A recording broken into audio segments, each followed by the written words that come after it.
Good morning. My name is Pastor Sam St. Fard, and I'm the lead pastor of the H-Town Church of Jesus of Hagerstown, Maryland. And we are a Waypoint Church Partners Christian church. And this morning, I really wanted to discuss what we are. Who are we really as human beings?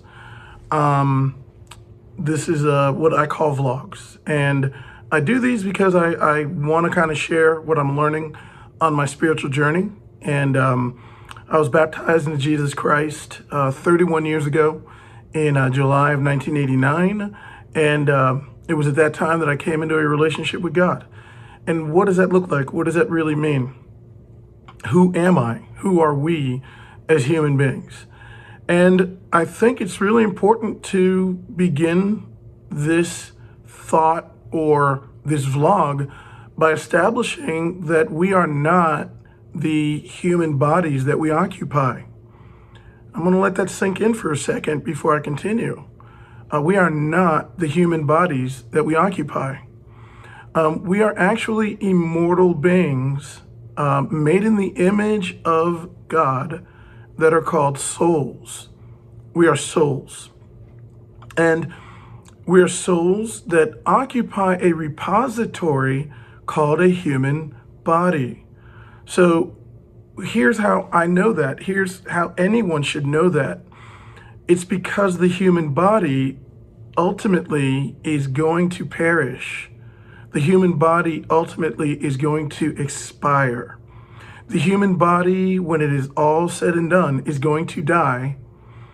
And the soul that occupies the human body will live on into eternity, will live on forever.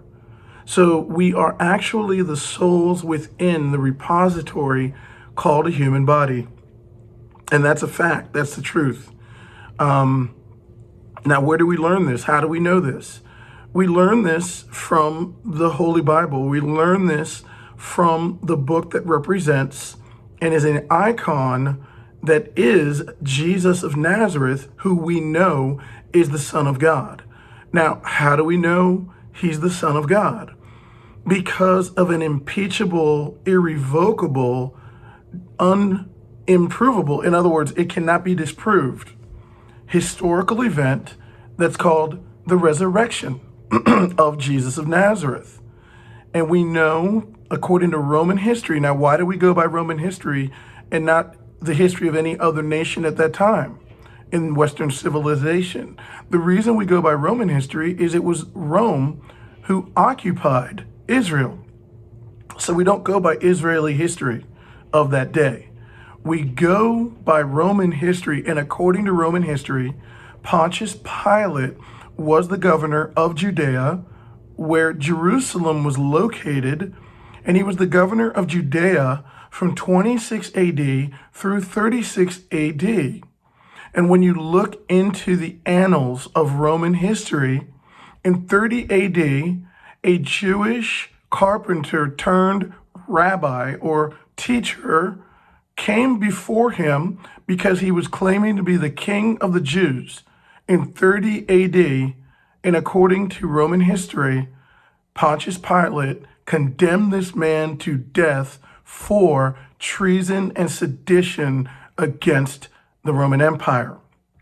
So that man was crucified on a cross, and then 3 days later, it is recorded by Josephus, a Jewish historian, and it is also recorded by Luke and Matthew and John and Mark, the apostles, and Mark and Luke being witnesses that were actually given these stories by people who were witnesses of this resurrection.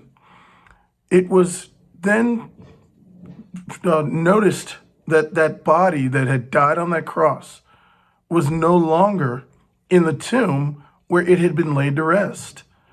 And after thorough investigation, it became apparent and evident that nobody had stolen that body.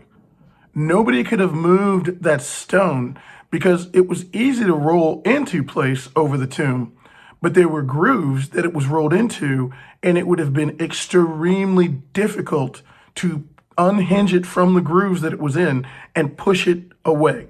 It would have taken literally a number of people to do that. And there's nothing that in history says anyone could have done it or did do it. So what happened to that dead body of Jesus of Nazareth? Well, his resurrection. He rose from physical death. So this is why I put my faith in Jesus. This is why I know that genuinely Jesus of Nazareth is exactly who he says he is, and he is the Son of God. So that leads me to, who are we? We are souls. We are eternal beings in repositories called human bodies.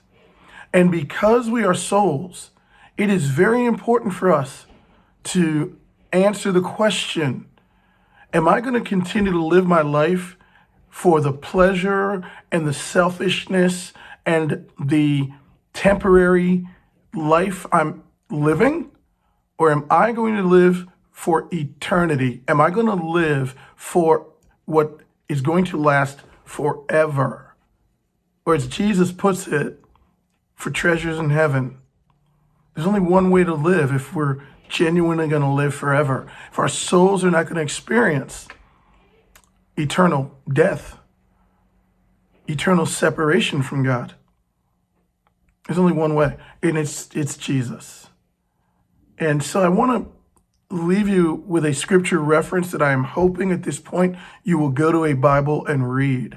And it's Matthew chapter 11, verses 28 through 30. And I'm going to paraphrase. Jesus basically says, come to me, all of you who are weary and burdened. In other words, come to me, all of you who are just worn out and burned out by this life, this hard, tragic life that you're trying to lead on your own without any direction, without any knowledge of what really will give you peace and give you joy. He says, come to me and learn from me, because I'm humble and I'm gentle and I love you.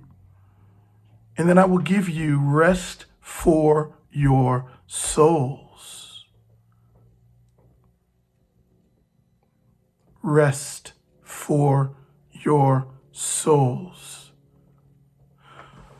We are souls in a repository called a human body. The human body is going to die. There is no way to reverse that. There is no way to change that.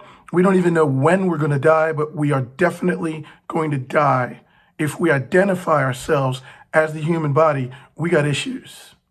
We must recognize we are souls, we are immortals, we are eternal beings, and our entire purpose should be to have a relationship with God through Jesus of Nazareth, the Son of God, so that we can not be separated from God, but in a relationship with God. And by being in a relationship with God now, here on earth, while we are in this repository called a human body, we will then, when we are released after this human body dies, be with God in heaven forever. But the alternative is, if we do not have a relationship with God and are separated from God, when we die, our human bodies, we will then be released, our souls, into eternity separated from God. And then our spiritual condition will become our eternal destination. And that is defined as hell, and that is a location. And that's separated from God. So today, get into the Bible, start to choose a relationship with God. If you need our help, we're here at the Hagerstown Church of Jesus. If you have any questions, we love you. We want to answer those questions, but it's all about Jesus. It is not about what you've been told. It is not about what you've believed. And even if you're an atheist, I believe that you're not an atheist, but you don't believe in religion. Neither do we. But you've got to get to know who Jesus is, because that's who we believe in, Jesus. We love you. You are welcome at the Hagerstown Church of Jesus. And I pray and hope You have a great rest of your day.